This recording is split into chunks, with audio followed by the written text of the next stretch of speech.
Olá, damos-vos as boas-vindas a mais um episódio do Reuma ABC.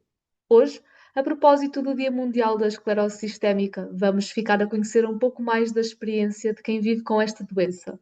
Seguindo o tema proposto pela Federação Europeia de Associações de Esclerose Sistémica, vamos ouvir e fazer ouvir o que não é ouvido. Neste episódio, vamos dar voz a quem vive com esta doença rara. Para isso, convidámos Helena Gaspar, coordenadora do Núcleo de Esclerodermia da Liga Portuguesa contra as Doenças Reumáticas, e Yusra Mamad, vencedora do Prémio Edgar Stein 2026. E primeiro, obrigada por participarem neste episódio. Helena Gaspar, como começou a tua jornada com esta doença rara? Quais as queixas e sintomas e como foi o teu percurso até ao diagnóstico? Então, isto tudo começou há 19 anos, portanto, eu tenho o diagnóstico feito há 19 anos. Foi uma surpresa enorme. Tinha dois filhos pequeninos na altura, com 6 anos, hoje já tem 26, é um casalinho de gêmeos. E eu tinha sintomas já há alguns anos de o fenómeno de Raynaud, que é aquele sintoma mais recorrente, a que nenhum médico ligava muita importância, que não me incomodava por ir além até determinada altura, mas depois, em conversa, curiosamente, com a minha ginecologista, depois de passar por medicina interna, enfim, uma série de áreas da medicina, foi ela que deu atenção, fizemos ali uma série de exames e, despistando outras coisas, pronto, veio então o diagnóstico. Foi assim um bocado avassalador, eu nunca tinha ouvido falar sobre esclerose sistémica, esclerodermia, foi-me tudo dito assim um bocadinho à pressa. E eu, com dois miúdos pequenos, fiquei assustada, claro. Mas ainda assim, o diagnóstico, depois de termos começado a investigar mais a fundo, não demorou, não chegou a demorar um ano, que foi super rápido, ou seja, foi apanhada de forma muito precoce, muito no início, que só foi vantajoso para mim. E pronto, o que é que se sente com duas crianças de 6 anos e um diagnóstico que nos dizem que é uma doença rara, crónica, degenerativa, progressiva? É um bocado assustador. O que se sente é preciso tomar decisões. Vou levar a minha vida para a frente com os sonhos que eu tinha até hoje e procurar o que há de tratamentos e perceber se sim, se é possível gerir tudo isto, ou vou enfiar a cabeça num buraco e isso não era opção. De maneira que foi o que eu fiz, foi seguir a minha vida, não mudei grande coisa, confesso. Teve alguns impactos, sobretudo na minha rotina diária em termos da medicação, de me adaptar aos efeitos secundários de alguma medicação, comecei a fazer bastante forte. E assim vai a minha vida até hoje. A forma da doença não a mais grave, tenho a forma limitada da esclerose sistémica, progredi devagarinho, tenho um estilo de vida que me ajuda bastante. Na altura, quando tive o diagnóstico, é uma coisa que eu gosto de chamar a atenção. Na altura, quando eu tive o diagnóstico, eu tinha abraçado uma outra área profissional que não a minha. Eu sou informática, trabalho à secretária 7, 8 horas por dia, mas na altura apaixonei-me por uma modalidade que é o spinning, para ser instrutora de indoor cycling, e foi precisamente na altura do diagnóstico e que eu podia continuar a minha vida, e tentar dar aulas. E eu pensei, vou deixar isto, tenho uma doença que me vai afetar os pulmões, eu sou louca, com certeza, de ir continuar, a procurar ter sucesso nesta área e seguir este sonho, porque se calhar mais dia menos dia vou deixar de conseguir fazer, mas pensei, não, vamos lá, vou seguir, vamos ver até onde é que vai. A verdade é que até hoje dou aulas, e o meu reumatologista, o Dr. Mel Gomes, costuma-me dizer que se calhar foi assim a minha sorte, entre aspas, porque Uhum. exercito e trabalho o pulmão e, portanto, daí que eu Sim. digo, os impactos até acho que me fizeram ter mais genica para Uhum. abraçar tudo o que me aparecia pela frente. E para além de ter que reformular um bocadinho a vida, não é? Como já disseste, com duas crianças, de que forma é que também afetou a tua vida noutras áreas? Tive que aprender a viver com dor, tive que, se calhar em algumas alturas, e isso até hoje eu não faço muito bem, hum, aprender a queixar-me e a pedir ajuda, que é algo muito difícil. Mas, como eu estava a dizer, eu tive muita sorte, foi tudo muito precoce. A doença está cá, há evolução. Em termos musculoesqueléticos é complicado e cada vez mais é complicado até hoje, há alguns dias, e portanto o que mudou, sobretudo, e a forma que eu me adaptei foi a lidar com a dor e a pensar que há coisas que começamos a ter que fazer de outra forma. Não quer dizer que as deixemos de fazer, começamos a ter que as fazer de outra forma e aquelas que deixamos de conseguir fazer aparecem sempre outras, que nos vão dar igual prazer ou aprendemos a gostar delas também. Mas lá está, eu gosto de pôr entre aspas que tenho tido sorte e, portanto, tenho feito por não mudar muita coisa. Sou teimosa e é isso. São duas É. crianças com 6 anos, não há muito que pensar, na verdade. Eu Sim, acho sim, que sim. é ou segues em frente ou não segues, e aí a forma limitada da doença a mim favoreceu-me, não é? Porque os órgãos internos são afetados mais tarde, pelo menos no meu caso. E, portanto, Foi só não e vão pensar muito e seguir em frente. seguir em frente e lidar com os sintomas do género. Isto vai fazer parte da minha vida para sempre. Como é que eu posso ultrapassar isto?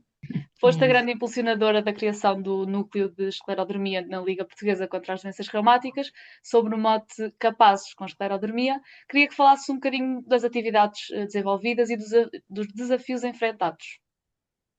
E isso deu, porque eu, eu, enquanto doente, senti que não havia nem muita informação, nem muitas pessoas com a doença, e ela ser rara, pronto, tem a ver muito com esta questão dos diagnósticos serem cada vez mais tardios, mais tardiamente feitos. E na altura eu pensei, por mim, que eu gostava de conhecer mais pessoas, com a doença. Para não me sentir tão sozinha, para não me sentir tão ave rara, como eu costumo dizer. E porque também me fui apercebendo que em termos de informação, nas redes sociais, ou seja, de literatura e por aí afora, não havia muita coisa. E eu achei interessante, começar esse trabalho, porque, quanto mais pessoas forem diagnosticadas, mais nós vamos conseguir estar a ajudar, não é, uns aos outros. Quanto mais pessoas souberem que se calhar no prédio ao lado vive alguém com a mesma doença, mais partilhas vão ter e vão se sentir menos sós. E divulgar a doença ajuda a que as famílias também entendam, ajuda a que as farmacêuticas percebam que é preciso dar-nos atenção. Então vem esse slogan, capazes com esclerodermia, nós somos capazes de tudo, ou quase tudo. Hoje em dia já vi que é quase tudo. Mas foi o modo foi esse e correu muito bem. Associei-me, entretanto, à Liga, não é? E correu muito bem porque isto é um bocado estranho, mas é assim, encontrei doentes. É um bocado esquisito dizer que foi bom, mas encontrei doentes que ficaram super felizes de saber que existem outras pessoas com a mesma doença, não é? Uhum. E a coisa foi seguindo com publicações de sensibilização, com fotografias, com textos, dei a cara a praticamente tudo nos primeiros anos, que isso é uma coisa que às vezes é difícil as pessoas fazerem, é dar a cara. E eu fui dando, considerava que eu, se tinha a doença e estava tão bem, tinha Uhum. uma missão, não é? Se eu Sim. estou bem, ainda com a doença, mas consigo fazer a minha vida quase normal, acho que nada acontece por acaso e se calhar eu estou assim porque tenho uma missão e a minha missão é fazer chegar informação a mais pessoas, mostrar a minha solidariedade a outras pessoas, enfim, e também beneficiar eu, claro, não vou dizer que não, com isso. Pois, porque viver com uma doença rara pode ser uma jornada solitária, mas não tem que ser assim, não é? E o núcleo de esclerodermia é uma oportunidade de partilha de experiências, como já disseste, e de informação. Da tua experiência como coordenadora, quais as principais inquietações das pessoas que vivem com esclerose sistémica?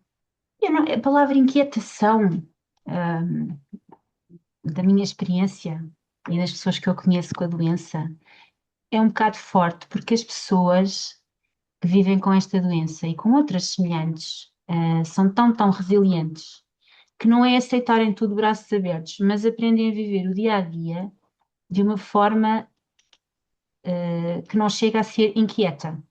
Um, o que eu sinto que as pessoas precisam, sobretudo, é de encontrar pares, portanto, de encontrar outras pessoas que as façam perceber que aquilo que sentem não é da cabeça delas, porque muitas pessoas às vezes têm esse problema, acham que os sintomas que têm é da cabeça delas, que são sozinhas e que são hipocondríacas até muitas vezes, e às vezes o que elas querem mesmo é só dizer, olha, que bom que eu percebi que não sou só eu que tenho esta característica.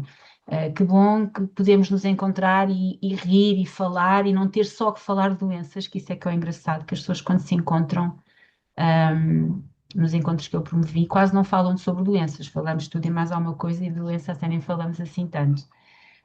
E a inquietação a ter que haver, a haver, é sobretudo com como é que a minha doença vai progredir. Como é que eu vou estar daqui a uns anos?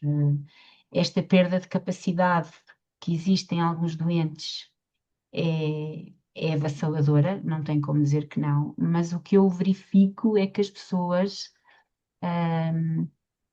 não metem a cabeça debaixo da areia, não são de se andar a queixar a toda a hora, e quando aparece alguém a falar sobre os temas, é tipo uma lufada de ar fresco. Uhum. Que bom que eu posso falar sobre isto com mais alguém e que bom que existe alguém que sente o mesmo que eu. É um bocadinho por aí. Desde a criação do núcleo, tens também estado envolvida em atividades da Federação Europeia de Associações de Esclerose Sistémica, da qual a Liga é associada, e também Sim. participado em congressos mundiais para doentes. Fala-nos um pouco desse envolvimento. Como é que a experiência de participar em iniciativas europeias de sensibilização para a doença e que perspectivas tens acerca de diferentes realidades na Europa? Isso é muito enriquecedor, o ir lá fora. E enriquecedor em termos pessoais, que tem sido para mim.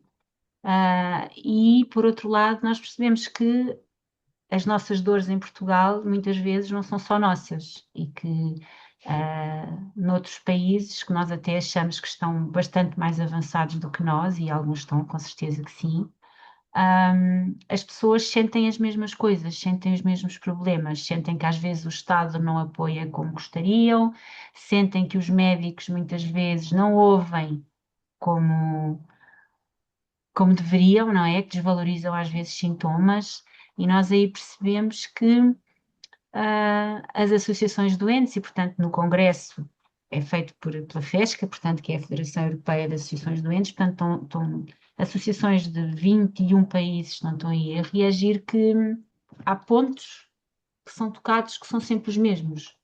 A questão da família, de que forma é que nós lidamos enquanto doente com a família, como é que a família lida connosco, um, é enriquecedor nesse aspecto e ao mesmo tempo preocupante, não é?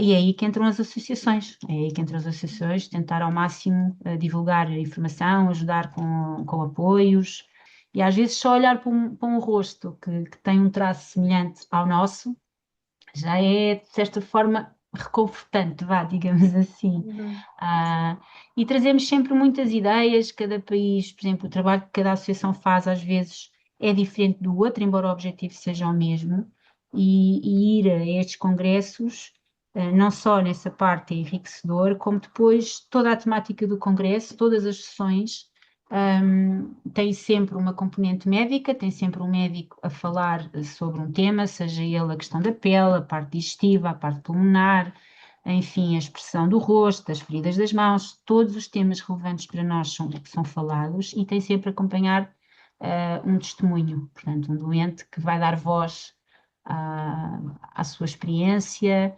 Um, é muito enriquecedor. Uma pessoa vem com um misto de sentimentos. Por um lado, às vezes parece que vimos um pouco, eu não diria tristes, mas mais conscientes do que é que de facto se passa connosco, não é? Enquanto doente.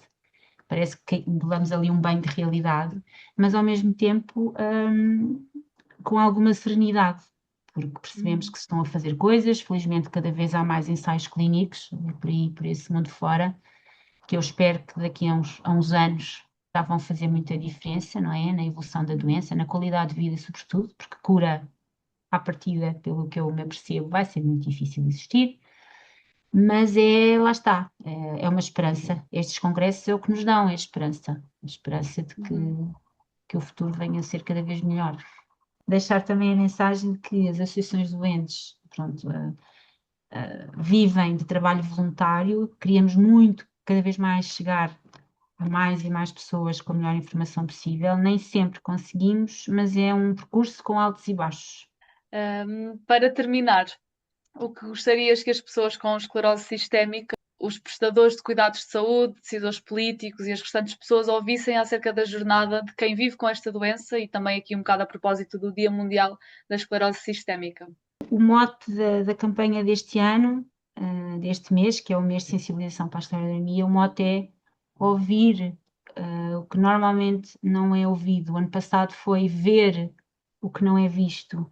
Para mim, estas duas palavras, o ver e o ouvir, eu acho que se todas essas áreas, seja na política, seja na saúde, os médicos, seja as famílias, sejam o ser humano no geral, se olhar mais à volta e se ouvir mais, se calhar vai conseguir mudar coisas. Acho que é isso que os doentes estão sempre à espera e é muito difícil, mas isso está associado à questão da doença rara, poucas pessoas conhecem, e da invisibilidade da doença. Eu posso estar aqui a falar contigo carregada de dores da cabeça aos pés, mas já tenho uma arte espetacular ao fim de 19 anos em que ninguém se apercebe. E, portanto, se eu disser a um médico ah, que tem este sintoma ou aquele, o que eu acho que a maior parte dos doentes queria era ser mais ouvido. E isto é a nível internacional, mundial, o ser ouvido. O que nós esperamos é que haja cada vez mais investigação. E por isso as associações de doentes, se encontrarem mais doentes, porque nós acreditamos que existem mais doentes, infelizmente, acho que existem. A questão é que o diagnóstico é tardio, não é? Uhum. Ou não acontece, e portanto os números são pequenos, e quando os números são pequenos, a Sim. investigação não acontece assim tanto, as farmacêuticas não investem assim tanto, era por isso é que nós gostávamos mesmo era que nos ouvissem mais. Sim, e por isso é que também servem este tipo de projetos, e conforme este, muitos outros haverão, para a partilha de experiências, também deixar as pessoas atentas a. Então, novamente, Helena, por ter aceito o nosso convite e por ter dado aqui o seu depoimento. Obrigada, e eu fico sempre muita coisa por dizer, mas pronto, outras oportunidades virão. Espero ter ajudado Sim, e ter encorajado as sim, pessoas também a juntarem-se às associações e a ajudarem-nos a fazer mais e melhor trabalho. certo, sim, é isso. Obrigada novamente. Obrigada, Karina, está bem?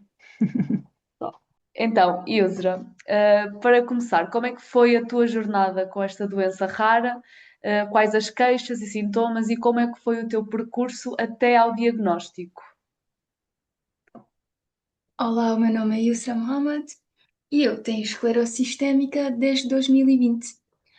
Fui diagnosticada, mas fui diagnosticada um bocado tarde. Ou seja, no início, as minhas sintomas começaram assim. Eu trabalhava nas obras, sou uma arquiteta de interiores e precisava muito de tirar medidas de certas coisas. Então, tinha que me baixar para tirar aquelas medidas. Já agora sou de Moçambique, nasci lá, mas cresci na Malásia. Então sempre vivi nos países mais quentes que nunca tive nenhum sintoma de esclerose sistémica. Nunca senti que faz parte da minha vida. Nunca tive nada. Tinha uma vida muito saudável, ninguém na minha família tem doenças reumáticas, então, eh, ou seja, nunca tinha nenhum sintoma e pronto. Também sempre fui contra a medicação. Sou uma pessoa que nunca gostava de tomar medicação sem ser mesmo necessário. Nunca tomei paracetamol para dores de menstruação, sempre aguentava. Só fiz tipo 3 antibióticos na minha vida da minha doença autoimune. Então, sempre fui uma pessoa que seguia muito para a vida mais natural, medicina chinesa. Nunca gostava de tomar coisas farmacêuticas. Então, como, como é que iniciou, como é que comecei a sentir mal? Foi durante o meu trabalho, quando tive de trabalhar, senti que não conseguia baixar para tirar medidas de certas coisas. Ou seja, começou com dor de um joelho, que era o direito, que ao longo do tempo passou para o esquerdo. E fiquei muito preocupada porque não era muito normal eu sentir essas dores. Então, o que é que eu fiz como uma pessoa normal? Isto foi em 2019. Fui ao médico, fui a um hospital muito conhecido, muito famoso em Lisboa, que todos dizem que é um dos melhores hospitais. Pronto, fui lá e falei com o ortopedista, marquei uma consulta e a ortopedista disse-me que tem que fazer uma ressonância magnética, um raio-x, esses exames todos. Ok, marquei isso tudo. Como nós sabemos, não temos muitas vagas, é um pouco complicado. Demorei um mês. Passado um mês, recebi os resultados, tive que marcar outra consulta com a médica. O que é que ela diz? A menina tem uma inflamação nos dois joelhos e tem que se operar para tirar a inflamação. Ou seja, não me diz a causa e apenas só me disse isso.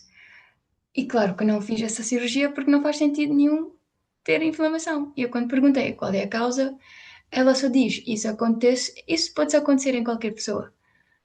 Mas porquê que aconteceu? Não tinha resposta. Ou seja, ela só queria tratar-me sem me dar a causa das sintomas que eu tenho.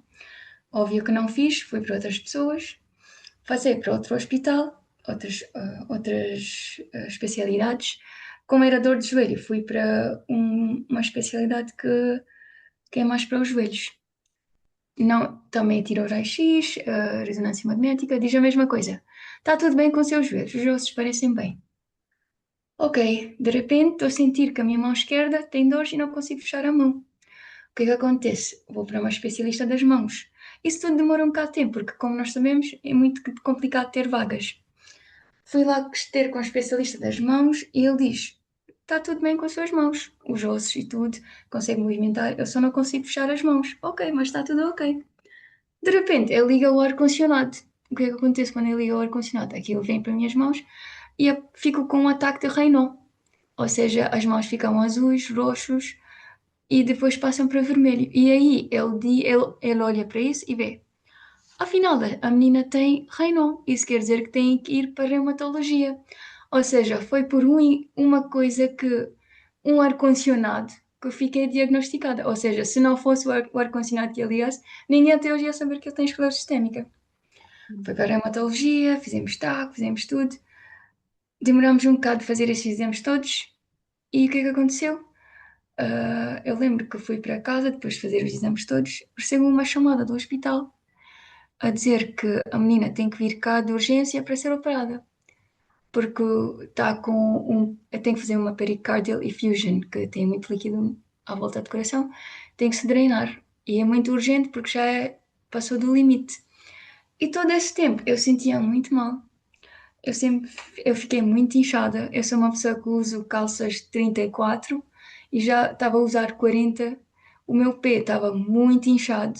Eu calço 38 e tive que calçar tipo 41 porque estava tudo muito inchado. O meu peso aumentou é muito raro eu ter este peso porque eu sempre fui magra. Então fiquei muito preocupada. E o que senti nessa altura é que os médicos diagnosticaram a minha doença depois de muito tempo, ou seja, trataram das sintomas e nunca sequer foram a ver o que é que causa esse sintoma. Pronto, operaram, tive uma cirurgia e fiquei internada no hospital quase 3 semanas a fazer exames e aí é que diagnosticaram que tenho esclerose sistémica. Depois de saber que tenho esclerose sistémica, não sabia que era uma doença muito grave, porque ninguém sequer deu-me esta educação e ninguém sequer explicou-me exatamente o que é. Uma das coisas que eu estou um bocado triste é que quando nós estamos diagnosticados, nós como pacientes, não é nossa eles não chamam a nossa família para explicar. Ou seja, eu como doente, que estou a ser operada, estou camada, o médico vem e explica-me as coisas enquanto estou camada. Eu não vou, claro que não estou numa Claro. mente para perceber isso tudo. Ou seja, eu acho que isso devia ser com a família ou com alguém que está a tomar conta de mim, para eles também saberem quanto essa doença é, o que é, como é que se deve tratar, como é que se deve lidar com os sintomas. Então, esta Claro. parte também não estou muito satisfeita. Ou seja, além de ser diagnosticada muito tarde, também não fui diagnosticada e ninguém na minha família soube sobre isto tudo. Não houve um apoio para a tua família, nem um apoio emocional, nem uma explicação. Sim, ou seja, se não fosse eu é que depois fui atrás disso. Ou seja, parei de trabalhar, fiquei de baixa médica e tive que fazer as minhas pesquisas para saber exatamente o que é. Na Hum, altura, eu tive um bom médico reumatologista que explicou-me as coisas, mas eu acho que a doença cá em Portugal é muito rara. Ou seja, aqui não temos muito conhecimentos de coisas novas, inovações, e eu tive que ir fora para perceber quais é que são novos coisas novas que podíamos adaptar. hum, Mas na altura, como eu não tive essa noção que pode ser uma coisa muito grave, porque parecia-me tudo ok. Eu não sabia o que é que está a acontecer lá dentro, porque eu não sei ler raio-x, não sei ler esses exames. O médico explicou-me, mas eu acho que ele também estava a tentar não me assustar. Mas pois, eu acho que eles deviam dizer ah, tudo como é, os factos, para os meus pais, para a minha família, para quem toma conta de mim. claro. Para isso não avançar com a rapidez que avançou. Ou seja, a minha doença no início estava tudo controlado. Eu sabia que tem Raynaud, mas não sabia que com esse Raynaud, se eu não tomar, não cuidar bem, posso perder as mãos. É o que aconteceu agora. Eu já não tenho mãos que funcionam bem e tive que parar de trabalhar. Ou seja, eu acho que devia ter um melhor apoio nessa parte. E para além da tua vida profissional, que já falaste que afetou, que outras coisas sentes que a doença afetou na tua vida? Então, no início da minha doença, é que a minha doença é uma assim, que quando pessoas olham para mim, eles não sabem as dificuldades que eu tenho. Ou seja, todos os meus órgãos estão afetados. Eu só consigo respirar e absorver 40% de oxigênio. São coisas que é tudo dentro. Eu não consigo gestar comida facilmente. Tenho problemas gastro, tenho problemas com pulmão, fui operada ao coração 2 vezes. Então são coisas que ninguém consegue ver. Ou seja, de fora eu pareço uma pessoa que não tem nada. Então, isto era bom de um lado, mas também era mau. Ou seja, no início da minha doença estava tudo ok. Quando avançou e fiquei com mais sintomas, ou seja, fiquei acamada em 2023, não conseguia, não conseguia fazer as minhas coisas básicas, que é tomar banho, vestir, comer, cortar comida, andar. Eu tive que usar a cadeira de roda 2 anos, mas sempre que usei usar. Ou seja, sempre tive uma cuidadora muito boa, 5 estrelas, que contratei, que ajudava-me passo a passo, levava-me para centros comerciais, levava-me para fazer os meus tratamentos. Ou seja, eu sempre fiquei com aquela coisa na cabeça que nunca vou usar uma cadeira de roda e vou conseguir andar.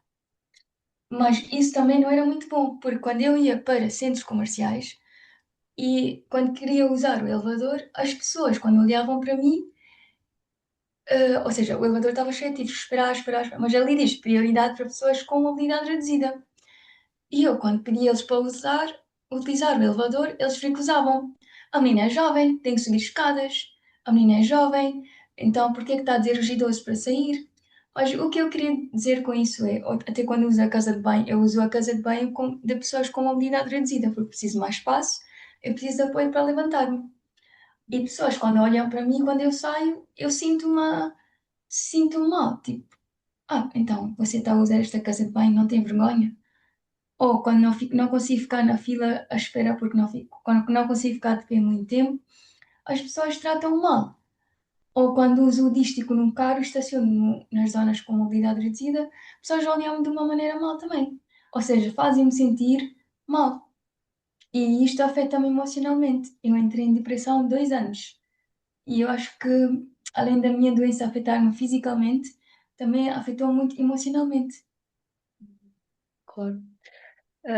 Concorreste aqui ao Prémio Edgar Sten, organizado pela EULAR, a Aliança Europeia de Associações de Reumatologia, da qual a Liga é membro nacional, representando as associações de doentes. O ensaio que escreveste foi o vencedor nacional e, pela primeira vez, um ensaio português conquistou o primeiro prémio a nível europeu. Como é que foi essa experiência de passar para o papel a tua perspectiva acerca de viver com esclerose sistémica? E o que é que te motivou, a concorrer e o que é que o impacto que sentiste? Então, o prémio Edgar Stein é uma das coisas que fez-me sentir muito positiva e mudou quase a direção da minha vida. Naquela altura, foi a minha médica de reumatologia que ela enviou-me esta proposta. Ela é muito boa, porque ela sempre faz-me sentir que, mesmo com a tua doença, tu podes fazer muitas coisas. Tu podes concorrer. Ela sempre manda-me coisas relacionadas ao meu trabalho, porque ela sabe que eu gosto muito de trabalhar e ser independente. Eu comecei a viver sozinha com 15 anos.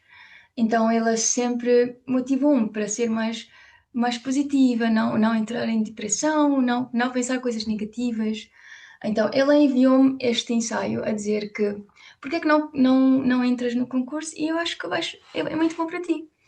Eu na altura pensei, eu tenho muitas coisas para fazer na vida, não sei se eu consigo fazer isso, porque esses 2 anos eram muito chatos para mim. Eu passava dia e noite no hospital, 15 em 15 horas, todos os dias, para poder ter um dia normal que outros têm. Eu tinha que acordar cedo, fazer terapias para poder andar. Então, era muito complicado para eu fazer algo fora dos meus tratamentos.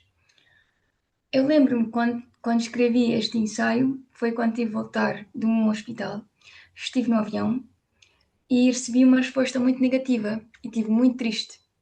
Eu lembro de escrever, eu só escrevi eu gosto muito, I like to journal, então eu escrevi tipo, o meu dia, como é que foi, o que é que eu sinto nesse dia, e depois pensei, se calhar posso mandar isto para o Edgar Stein. Isso tudo durante a viagem. 8 horas de viagem. Então enviei e nem sequer pensei que nem sequer lembrei-me que enviei este ensaio. Sim, este ensaio. Sim. E passado alguns meses, eu esqueci-me completamente disso. Eu lembro que a Liga estava a tentar entrar em contato comigo e eu não conseguia atender chamadas porque estive internada, porque não estava com o telemóvel, então eles estavam a tentar entrar em contato comigo. E 11 de março recebo uma chamada da Liga que ganhei concurso e era um dia antes do meu aniversário, em que fiz 30 anos. Então, quando recebi essa notícia, eu senti que finalmente as coisas estão a ir para o outro lado, ou seja, coisas positivas. Então, quando recebi isso, fiquei muito contente. Dia seguinte recebi o da Eular, fiquei muito feliz. Quando fui lá representar Portugal, fiquei muito mais feliz também, porque disseram-me que é a primeira vez que ganhamos e também porque a minha doença é muito rara e eu gostei da oportunidade de poder educar mais pessoas sobre isto. E também tive mais conexões com outras pessoas que podem ajudar Portugal a melhorar nessa parte, que é inovação, novos métodos e coisas novas que temos que podíamos aprender sobre a doença. Então, eu acho que foi positivo para os dois lados. E já agora o ensaio está muito bom, parabéns. Muito obrigada. Está muito emotivo. O prémio europeu incluiu então aqui um convite para ir até Londres, receber o prémio no palco da cerimónia de abertura e participar no Congresso da EULAR, que é o maior congresso internacional de reumatologia. Um, Queria que nos contasses um bocadinho da tua experiência, não só teres recebido reconhecimento, que já falaste, mas também assistires às sessões e participares das atividades promovidas no programa. Conta-nos um bocadinho como é que foi para ti. Então, para mim, viajar para Eular era tipo um sonho, porque todos os médicos que foram lá, eu sou uma pessoa que gosto muito de ler, então sempre li sobre eles, sempre vi os trabalhos deles, eles fazem muito research, então eu estou sempre a ver os ensaios que eles postam. E quando fui lá e vi todos pessoalmente, e lá temos uma coisa que é, não existe hierarquias. Ou seja, o médico e o paciente podem conversar como são amigos. E todo mundo está aberto para networking, não temos aquela coisa de diferença de hierarquias, ou seja, níveis. Sim. Então, o que senti quando fui para lá é senti que faço parte de uma comunidade. Eu lembro-me quando fui lá, tinha uma fisioterapeuta portuguesa que ela disse-me assim: eu encontrei-me com ela e ela assim, olá, o meu nome é X. Eu assim, olá, o meu nome é Yusa e tenho esclerose sistémica. Olá, o meu nome é X, mas não tenho nenhuma doença. E estar cá na Eular e não ter uma doença reumática, sinto muito estranho. Eu devia estar contente que não tens uma doença, mas também percebo o que estás a dizer. Ou seja, todo mundo cá é tão ligado às doenças reumáticas e eles fizeram que ter uma doença reumática é tão normal e faz parte da tua personalidade que não te sentes estranha. Ou seja, aquele é o teu mundo. E sem dizer qualquer coisa, as pessoas percebem. Eu lembro que eu tive de sair do meu hotel e estava com os atacadores abertos. Eu não consigo baixar para fechar, para amarrar, conseguir amarrar. Então veio uma senhora e nós todos estamos a usar um colete, então todos nós sabemos quem faz parte do lar. E veio uma senhora e ela diz-me: Ah, os teus atacadores estão abertos, vou-te ajudar a amarrar. Eu, ok, muito obrigada. Ela amarrou e de repente eu converso um bocado com ela, acabei por descobrir que ele é presidente da Eustar. E o que eu quero dizer com isto? E ela conhece-me porque foi ela que fez parte do meu ensaio também. E eu não conhecia, como é óbvio, porque ela é back-office. Então, o que eu queria dizer com isso é: todo mundo está aberto para ajudar. Não é preciso dizer, explicar, ensinar. Então, eu senti muito bem recebida na Eular. Senti que essas experiências dão muita motivação, porque desde que fui lá estou mais atenta e e quando eu vejo pessoas com dificuldades, eu tento perguntar, tento ajudar e eu já encontrei com duas pessoas que teve artrite reumatoide que não sabiam que tiveram. Ou seja, isso fez-me ser mais aberta para as outras pessoas, outros pacientes, e também ser, digo, um tipo de voluntariado também. Então, o que eles estão a fazer é muito positivo para os pacientes. E além disso, também fui às várias conferências, fui às várias. Eles tiveram lá muitos tópicos que são interessantes, que até pode-se ver online, se não conseguir atender lá, pode-se ver online, que também fez-me aprender como que se pode lidar com a doença em casa. Eu sofro muito de infecções nos dedos, úlceras digitais, que não se não tratar logo nos primeiros dias, pode ser muito grave para nós, porque vai aos ossos e perdemos os dedos, temos que amputar. Então, quando fui ao congresso, vi vários métodos que posso controlar isso em casa até ir à médica. Então, isso também faz-me sentir que uh, ser um pouco longe do hospital também não prejudico muito, porque já sei como é que posso lidar com a minha doença. Essa educação não me deram quando fui tratada e diagnosticada, mas recebi na ELAR, que é uma coisa muito positiva e todos os pacientes precisam. E o que é que sentes que possa ter mudado em ti e como perspectivas o teu futuro, o teu futuro envolvimento em atividades relacionadas com a experiência de viver com esclerose sistémica? Então, o que eu estou a pensar fazer neste momento é: eu sou uma arquiteta de interiores e tenho esclerose sistémica. Então, eu gostaria de juntar os dois, no termos de estou a tentar criar um estúdio que faz desenhos com inclusão, porque eu vi que há muita falta disso. Há muita falta disso no nosso país e para sentirmos que fizemos, nós que temos doenças reumáticas e dificuldades, precisamos de sentir que também fizemos parte desse mundo. Eu voluntariei para o hospital que vou, que não posso ser, mas uh, voluntariei para renovar a parte de reumatologia, porque eu acho que aquilo não está feito para nos ajudar. Nós passamos lá 15 horas por dia e temos dificuldades com coisas básicas, que é abrir a porta, porque o puxador não está adaptado para as nossas mãos. Ou seja, que são coisas pequenas que podiam ser adaptadas, porque eu fiz o mesmo para o meu apartamento e eu sinto muito confortável. Ou seja, eu não gosto de viver outro sítio porque o meu apartamento está adaptado para mim. E eu gostaria de criar espaços com essa mentalidade e este pensamento. Então, no futuro, quando estiver mais controlado, gostaria de criar mais espaços que têm a ver com inclusão. Também estou a falar com um arquiteto que está em Espanha, que também tem a mesma mentalidade que eu, que também tem uma doença reumática e ele está na cadeira de rodas, mas também tem a mesma visão. Então, se calhar podemos trabalhar em conjunto e pronto, também eu acho que podemos ver essa doença de uma forma diferente. Em vez de ajudar só a parte de medicina, também podíamos ajudar o paciente a sentir-se confortável no espaço. Claro. E que lacunas é que sentes que há e de que forma uma associação como a Liga Portuguesa contra as Doenças Reumáticas e o Núcleo de Esclerodermia poderão ajudar aqui a colmatar? A Liga, para mim, é uma associação que me representa muito bem. Ou seja, eu acho que Liga tem pessoas que, algumas das funcionárias, como têm doenças reumáticas, elas percebem muito bem o que o paciente sente. Mas o que eu acho que precisamos já neste momento na Liga é fundos para poder melhorar algumas partes que fazem um bocado de falta, para podermos fazer um pouco research, para melhorar. Ou seja, o que eu queria dizer com isso é não estamos a inovar, não estamos a seguir muito para frente.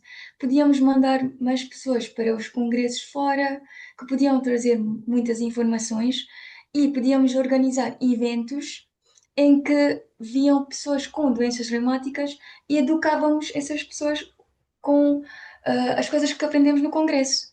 Ou seja, trazíamos informações para as pessoas cá que não podem ir ao congresso.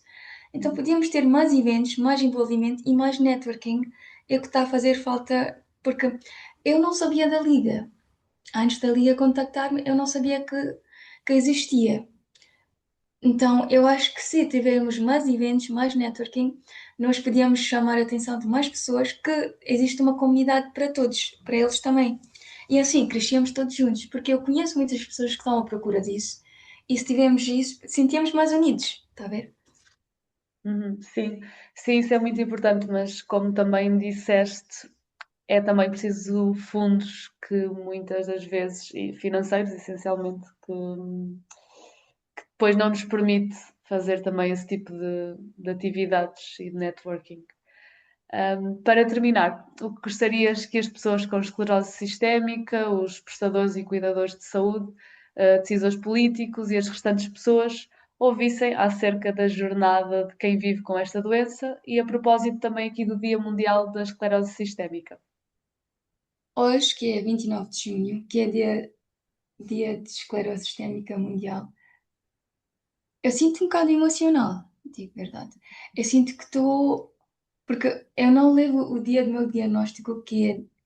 Eu não marco o meu aniversário com esse dia, ou seja, para mim é 29 de junho, é um dia muito especial para mim. Like, eu acho que é um dia que eu sempre acordo muito cedo, porque gosto de ver cada momento e gosto de ver como é que posso fazer. Ou seja, é um dia que nunca esqueço. Todos os anos eu lembro-me o que faço nesse dia. Hoje eu estou cá para dar uma palestra para Dia Mundial de Esclerose Sistémica. Viajei para poder. Não é porque eu gosto de falar e gosto de ser famosa e de ser fotografada, mas é porque eu gosto de ensinar e mostrar às pessoas o que realmente é essa doença. Então, para outras pessoas, eu gostaria só de dizer que nós não temos dias muito fáceis, acordamos sempre com dores. De um dia para o outro, eu nem consigo fazer planos para amanhã, porque não sei como é que vou acordar amanhã. Eu lembro quando eu durmo, eu não sei se vou conseguir levantar-me de manhã logo cedo. Não sei se os meus músculos vão aguentar as dores amanhã. Tem vários dias que eu faço agendamentos, ou seja, amanhã às 9 da manhã vou acordar e vou correr. Acordo às 9 e não consigo correr. Ou seja, todo o plano do dia muda e eu fico o dia todo na cama porque não consigo fazer as coisas. Então é muito, é muito difícil ter uma vida assim que não se consegue planear. Não se consegue dizer se, por exemplo, se tenho um evento. Eu tenho, por exemplo, amigos que estão a casar em agosto. Não consigo confirmar que eu venho no casamento ou não. Porquê? Não sei se vou estar bem nesse dia. De um dia para o outro eu posso estar melhor, posso estar pior.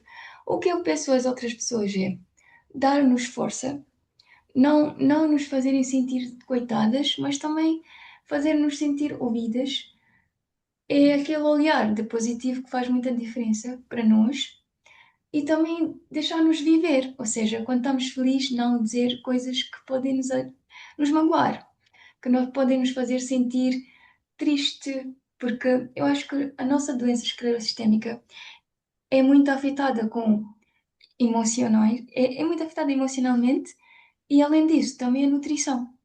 Eu digo todas as pessoas para tomarem conta daquilo que põem no corpo, porque eu acho que a nutrição faz muita diferença na minha doença, que é uma das coisas que eu tive que aprender fora. E eu digo todas as pessoas com doenças reumáticas para terem muito cuidado com essa parte, porque cada pessoa tem que se alimentar com aquilo que o corpo pede.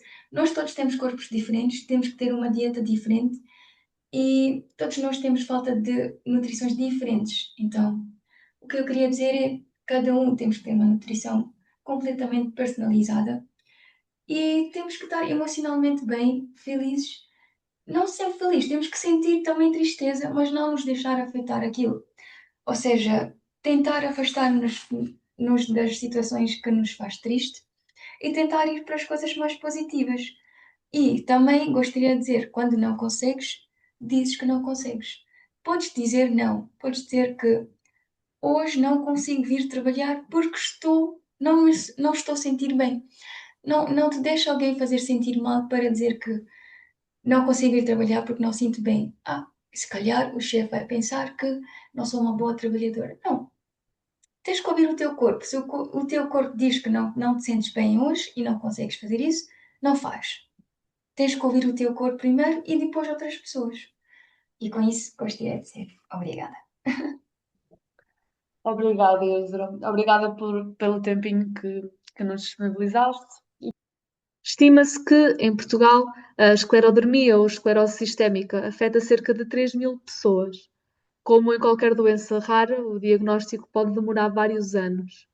A propósito do Dia Mundial da Esclerose Sistémica, que se celebra a 29 de junho, procuramos dar voz a quem vive com esta doença rara e fazer ouvir o que não é ouvido, desde a jornada com a doença ao envolvimento em associações nacionais e internacionais e à participação em congressos científicos. Agradecemos às convidadas, Helena Gaspar e Yusra Mamad, que estiveram connosco neste episódio do Reuma ABC. Do diagnóstico ao tratamento, das dúvidas ao esclarecimento. Este é um espaço de conversa onde a ciência se alia à experiência e a escuta faz a diferença. Reuma ABC, porque compreender é cuidar e conhecer é o primeiro passo para viver melhor com uma doença reumática. Obrigada também a si por ter estado connosco e até à próxima.